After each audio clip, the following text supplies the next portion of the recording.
Real quickly before we begin, I want to thank this video's sponsor, carmarshal.com. Carmarshal.com can save you lots of money on buying used or new vehicles, cars, trucks, school buses. If you want to save money, I'll have a link in the description down below. I know I'm going to...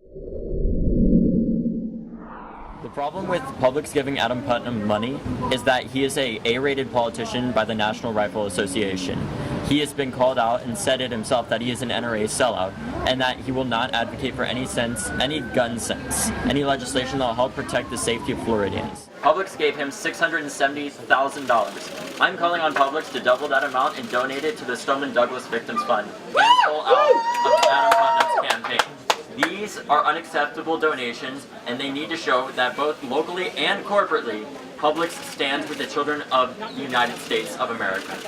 We are going inside for 12 minutes. We're going to lie down exactly at 4, and if they ask us to leave, we will leave. The symbolism of the 720 seconds, or the 12 minutes, that we plan on lying down in Publix starting at 4 p.m. today, is a symbolism of the number of mass shootings, which we define as over 4 people being killed since Pulse nightclub, that the NRA has allowed to continue to happen by lobbying our politicians again and again and again. Over and over and over and over, allowing the continued slaughter of our children, we call BS. Elena Petty, 14, we call BS. We had another shooting at a school today in Indiana. Every single day these things are happening. We have about one school shooting a week now. It's been about 21 weeks in 2018, and we've had over 23 shootings now. I think a lot of the time when people come over to me, like they give me the finger and stuff, I wish they would just speak with me so they could see what I'm actually here to talk about, because arguing with each other, yelling at each other, fighting each other is what's gotten us here.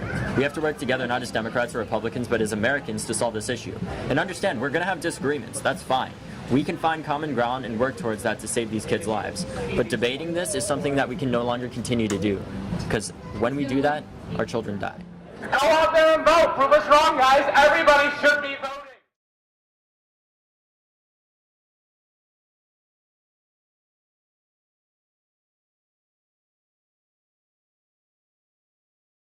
Coconut Creek cop facing discipline over Facebook post aimed at Parkland's David Hogg. Coconut Creek Police K-9 officer Brian Valenti is in hot water after posting an offensive comment on Facebook related to Friday's die-in protest at Publix, saying he hoped some old lady loses control of her car in that lot. Valenti, 45, posted the comment under a photo of David Hogg, the Parkland student and activist who organized the anti-NRA event.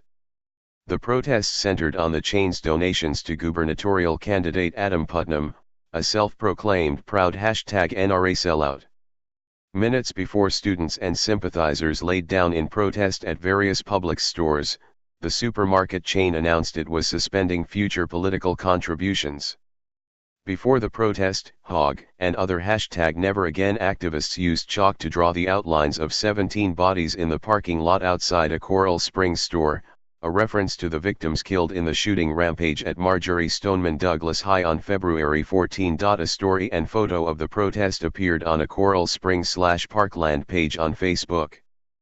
Posts started coming in attacking Hogg, including one from Valenti, which read, "Hope some old lady loses control of her car in that lot," Jews saying.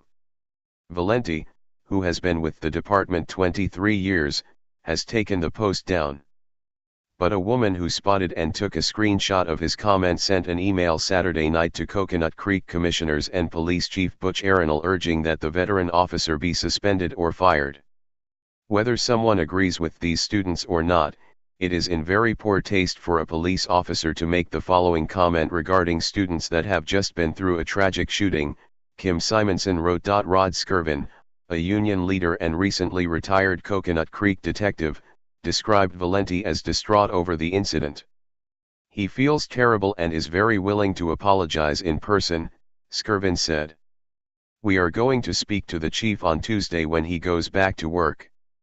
There will be disciplinary repercussions for him." In an email to Simonson, the chief agreed that the officer's comment was unprofessional and inappropriate and said the department contacted the officer immediately after getting her email. The chief's email went on to say, the officer admitted that it was in poor taste, and indicated that it was meant as a joke, but certainly didn't come off that way. It is for that reason that he thought it better to remove the post. He will be offering an apology, as he has indicated that he wants to do whatever he has to do to make it right.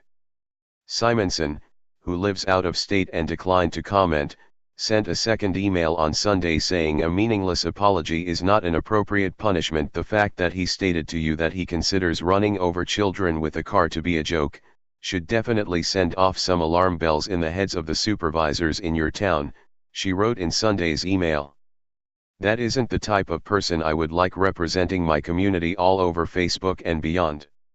On Sunday, the chief could not say how Valenti would be disciplined. We'll look into it more fully on Tuesday, Arenal told the South Florida Sun-Sentinel. In his email to the woman, the chief wrote his own apology. I want to personally apologize to you, since you not only had to see it, but you then had to take time out of your day to write to me. I am directly accountable for the actions of all of the employees who work for me, and this unfortunate decision by one of those employees has been disappointing and embarrassing. Hey Charlotte County, this is Charlotte County Copwatch, and I just wanted you to know that I am using this stuff under fair use. And also remember to like and subscribe this channel. Also too, keep in mind I do not make any money on YouTube. This is 5 hours work a day, you know, fighting for freedom. And you can donate with PayPal and Patreon. I just want you to think about this. If everybody gives to PayPal and Patreon, Patreon is every month. Actually, PayPal you can do every month. I have 12,000 subscribers. If everybody gives, I can quit my regular job and go full-time investigations on Charlotte County and possibly even more and beyond. So just keep that in mind. If everybody helps out, I can go full-time doing this. Thanks.